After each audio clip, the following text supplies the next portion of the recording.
ભગવાન જગન્નાથની ઐતિહાસિક 149મી રથયાત્રાની સુરક્ષાને લઈને અમદાવાદ શહેર પોલીસ કમિશનર અનુપમસિંહ ગેહલોતના માર્ગદર્શન હેઠળ રથયાત્રાના રૂટ પર કાયદો અને વ્યવસ્થા જાળવી રાખવા માટે શહેર પોલીસ સજ્જ છે. આ બંદોબસ્તમાં 1000થી વધુ ઉચ્ચ પોલીસ અધિકારીઓ સહિત કુલ 31,000 કરતાં પણ વધારે પોલીસ કર્મચારીઓ તૈનાત રહેશે. તો ક્રાઇમ બ્રાન્ચના 4,000થી વધુ જવાનો આ ઉપરાંત સુરક્ષા વ્યવસ્થાને વધુ મજબૂત કરવા એસઆરપીની 15 કંપનીઓ અને પેરામિલિટરી ફોર્સની 9 કંપનીઓ પણ સંવેદનશીલ વિસ્તારમાં તૈનાત કરવામાં આવી છે. સમગ્ર બંદોબસ્તને મૂવિંગ અને સ્ટેટિક બે ભાગમાં વહેંચવામાં આવ્યો છે.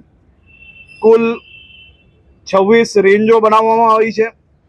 53થી વધારે એરિયાઓ બનાવવામાં આવ્યા છે અને 1397 પોઈન્ટો બનાવવામાં આવ્યા છે. 10 આઈજી, ડીઆઈજી, 42 ડીસીપી, 88 એસીપી, 900થી વધુ પીઆઈપીએસઆઈ અને 30,000થી વધુ જવાનો યાત્રાના બંદોબસ્ત વ્યવસ્થાઓમાં તૈનાત રહેશે.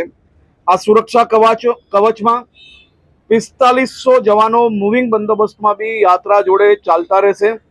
12,000 જવાનો સ્ટેટિક બંદોબસ્તમાં અને 13,000 જવાનો ટ્રાફિક તથા અન્ય વ્યવસ્થાઓમાં ખડે પગે આ શહેરના નાગરિકોની સેવામાં અહીંયા ફરજ બજાવશે.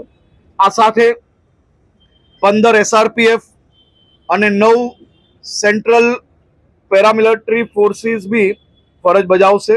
આ વર્ષે ભગવાન જગન્નાથની 149મી રથયાત્રાના સુરક્ષાના ભાગરૂપે આધુનિક ટેકનોલોજીનો વ્યાપક ઉપયોગ કરવામાં આવશે. સમગ્ર રૂટ પર બાજ નજર રાખવા માટે 65 જેટલા ડ્રોન અને સેંકડો એઆઈ સજ્જ CCTV camera, face recognition camera અને જવાનો માટે બોડી વોર્ન કેમેરાનો ઉપયોગ કરાશે.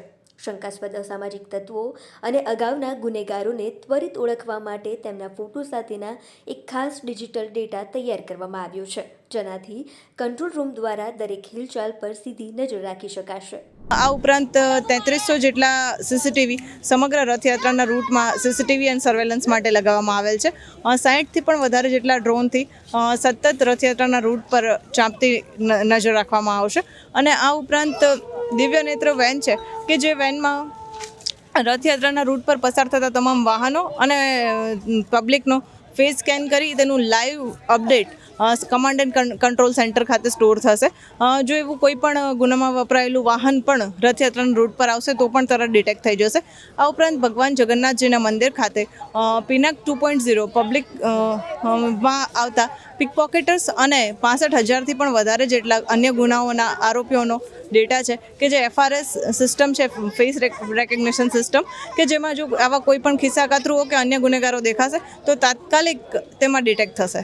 ગત વર્ષે ગજરાજ ભડકી જતા લોકોને ભાગદોડ કરવી પડી હતી, ત્યારે આ વખતે આવી કોઈ ઘટના ન બને તે માટે પણ પોલીસ દ્વારા ખાસ વ્યવસ્થા કરવામાં આવી છે.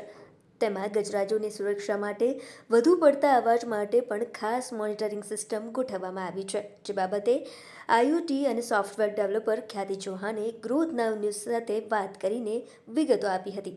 તેમણે જણાવ્યું કે આ ગજરક્ષક એટલે કે એલિફન્ટ સાઉન્ડ સિસ્ટમ તમામ 18 ગજરાજ પર લાગશે અને તેની આસપાસ કોઈપણ નોર્મલ સ્ટેજથી વધારાનો ઘોંઘાટ કે વધારે અવાજ થશે તો તે તરત જ ડેસ્કબોર્ડ પર આવી જશે અને તેને ત્વરિત રોકી શકાશે.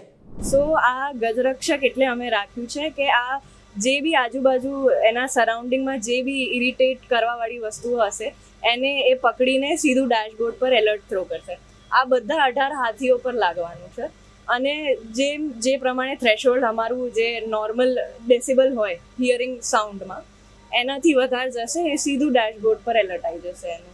આ વર્ષે ભગવાન જગન્નાથજીની 149મી રથયાત્રા દરમિયાન ક્રાઇમ બ્રાન્ચ દ્વારા ગજરક્ષક એલિફન્ટ મોનિટરિંગ સિસ્ટમ ઇન્ટ્રોડ્યુસ કરવામાં આવેલ છે, જેમાં 18 જેટલા હાથીઓ કે જે ગજરાજો રથયાત્રાના રૂટમાં આવશે તેઓનું લાઈવ મોનિટરિંગ ડેશબોર્ડ પર એલર્ટ જનરેટ કરવામાં આવશે, જેમાં તમામ ગજરાજોનું લાઈવ લોકેશન ટ્રેકિંગ, આજુબાજુમાં આવતા અવાજનું નોઇસ મોનિટરિંગ અને તમામનું સ્પીડ મોનિટરિંગ, જે ડેશબોર્ડ પર એલર્ટ જનરેટ કરી ફિલ્ડ ઓફિસરને જો એવી કોઈ પણ અસામાન્ય હિલચાલ દેખાશે તો તાત્કાલિક એલર્ટ આપશે. આ વર્ષની 149મી રથયાત્રાની વાત કરવામાં આવે તો રથયાત્રા 11 જેટલા પોલીસ સ્ટેશનની હદમાંથી પસાર થાય છે, જેમાં કેટલાક વિસ્તારો ખૂબ જ સંવેદનશીલ છે. જે તે વિસ્તારમાં મહોલ્લા કમિટી યોજીને ભાઈચારો જળવાઈ રહે એ પ્રકારે પણ પગલાં લેવાયા છે. ખાસ કરીને સોશિયલ મીડિયા પર કોઈ અફવા ન ફેલાવે, ખોટી વાત પોસ્ટ ન કરે, ગેરમાર્ગે ન દોરાય તેવી કોઈ પોસ્ટ પણ ન થાય એ માટે સાયબર સેલને પણ જવાબદારી સોંપવામાં આવી છે. બ્યુરો રિપોર્ટ, ગ્રોથ નાવ ન્યૂઝ.